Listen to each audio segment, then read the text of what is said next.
Thomas, Percy, and James were looking at the early morning sky. "Everyone's so much happier when springtime comes," said Thomas. "Everyone except Sir Topham Hatt," grumbled James. "He seems to be working us harder than ever. I'm tired of these coastal runs." "He just wants everything to be ready for the holidays," replied Percy. "Anyway, salty air makes me all cheerful in my smoke box." "Pah!" snorted James. "It's the countryside that really gets me fired up. It's the only place to be." And he puffed away to collect his freight cars from the docks. Thomas and Percy had to take some empty freight cars to the scrap yards. In a siding, they saw an old coach. She looked very sad. "What are you doing here?" "They called me Old Slow Coach and told me I wasn't useful anymore. Now only the mice ride in me." "Well, you may be dusty, but you look in perfect shape." The yard manager appeared. "Come along. I have freight cars for you to take away." "Excuse me," said Percy's driver. "Can you tell us about this coach?" "Old Slow Coach. She's been here for years. She'll be broken up when we find the time." The engines were dismayed. "We'll try and help you," said Thomas. But he didn't know how. Meanwhile, James was enjoying himself.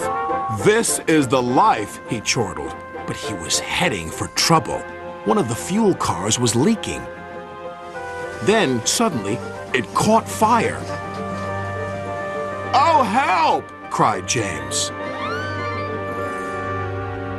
They reached a siding, and his driver gave the alarm. "It's fuel, and it's dangerous!"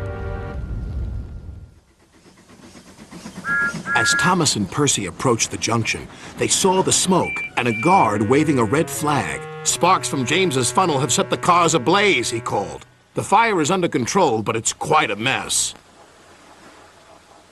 "You said the countryside got you all fired up, James," said Percy, "but I didn't think you meant it in this way."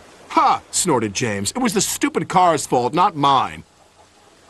"It's safe to proceed now," called a fireman. Thomas and Percy now felt sorry for James.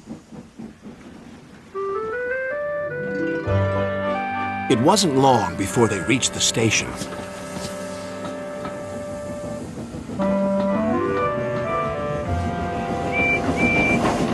Later, as they were having a long drink at the water towers, they suddenly heard a commotion. "What's the matter?" Thomas asked. "It's another fire at the workman's hut," replied Thomas's driver. "We better see what we can do."